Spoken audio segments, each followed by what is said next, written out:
भाव से लगे, तीन तीन के झुंड होकर वो वृक्षों का भाव वर्णित किया। सब जगह पर दर्शन करेंगे तो एक एक वृक्ष मिलेंगे, कहीं आंवले का मिलेगा, कहीं पीपल का मिलेगा, कहीं बड़ का मिलेगा, कहीं शमी का मिलेगा। पर पितृलोक में जितना बड़ा पितृलोक है, उस पितृलोक में जितने वृक्ष मिलेंगे सारे त्रिवेणी के भाव से मिलेंगे। तीन तीन वृक्ष का एक भाव। इसलिए हमारे यहां त्रिवेणी की जरा महत्वता रहती है पूर्वजों के लिए, पितरों के लिए। पर शिव महापुराण की कथा कहती है त्रिवेणी का पौधा घर में नहीं लगाया जाता। कई लोग इतने चतुर होते हैं कि घर में ही त्रिवेणी लगा लेते हैं कि गमले में आंवला लगा लिया, पीपल लगा लिया, बड़ लगा लिया।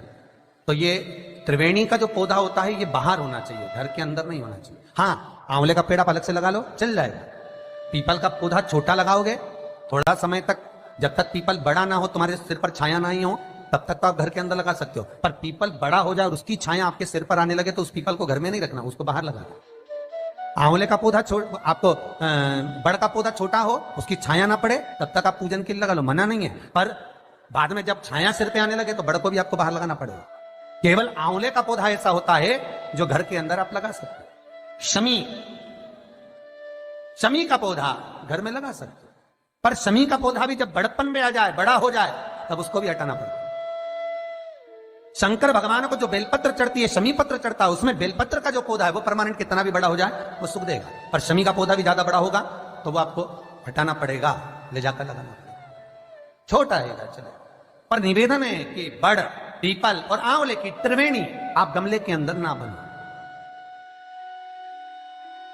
आप गमले के अंदर, कई माताओं की आदत थी त्रिवेणी कहां पूजने जाएंगे, त्रिवेणी पे कहां दिया लगाने जाएंगे, तो गमले में त्रिवेणी बना लो, बड़ का पौधा भी लगा लो उसी के अंदर, उसी में आंवले का, उसी में पीपल।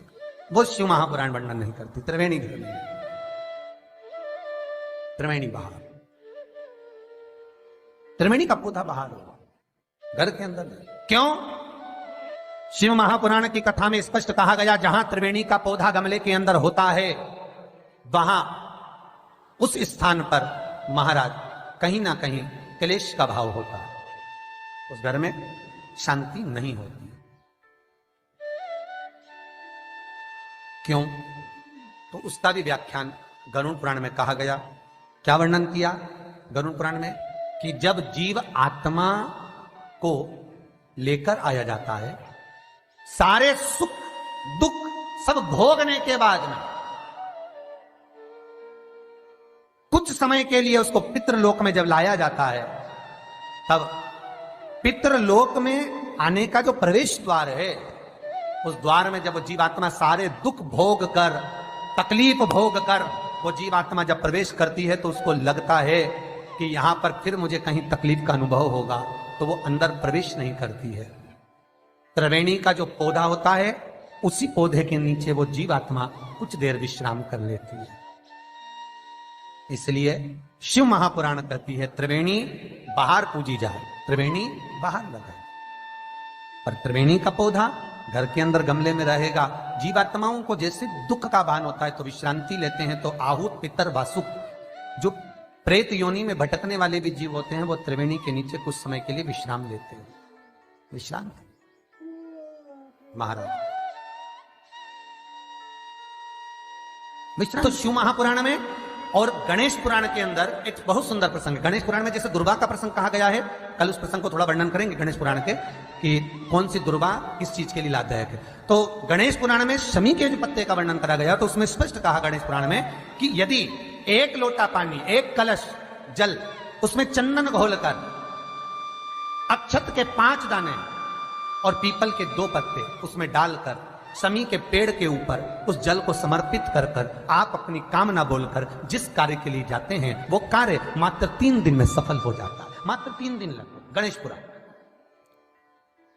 शमी पत्र का, शमी का जो पौधा आपको कहा था, बेलपत्री माता पार्वती के नैनशू से प्रकट हुई, रुद्राक्ष का पौधा शंकर भगवान के नैनशू से प्रकट हुआ, और शमी का जो पौधा है वो उमा और महेश, माता पार्वती का जो एक अवतार हुआ था, उमा अवतार। तो माता पार्वती, तो 52 अवतार माता पार्वती के हुए हैं, उसमें एक अवतार माता पार्वती का उमा अवतार है। तो उमा अवतार जब माता पार्वती का हुआ था, तो उसके साथ में शंकर भगवान को महेश्वर अवतार लेना पड़ा। महेश्वर अवतार भगवान शंकर ने लिया। तो उमा और महेश्वर का जब मिलन हुआ था, उस मिलन के दृष्टिकोण से, उस मिलन की दृष्टि से शमी का पौधा उत्पन्न हुआ। शंकर भगवान की जो जलाधारी है बस उस जलाधारी का मुख उत्तर का होना चाहिए।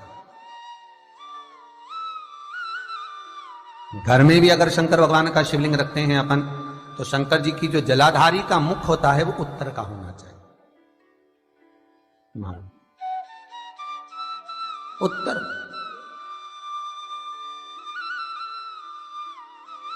भगवान को जब भी बेलपत्र आप शिवलिंग पर समर्पित करते हैं तो ये डंडी का मुख आप जहां बैठकर कर रहे हो, आप उधर बैठे हो, इधर बैठे हो, इधर बैठे हो, जहां तुम भगवान शंकर के सामने बैठे हो, इस डंडी का मुख तुम जिस जगह पर बैठकर बेलपत्र समर्पित कर रहे हो, तुम जिस जगह बैठकर बेलपत्र चढ़ा रहे हो, तुम जिस जगह बैठकर बेलपत्र को भगवान शिव को समर्पित कर रहे हो, इस डंडी का मुख आपके ठीक विपरीतता के भाव में होना चाहिए।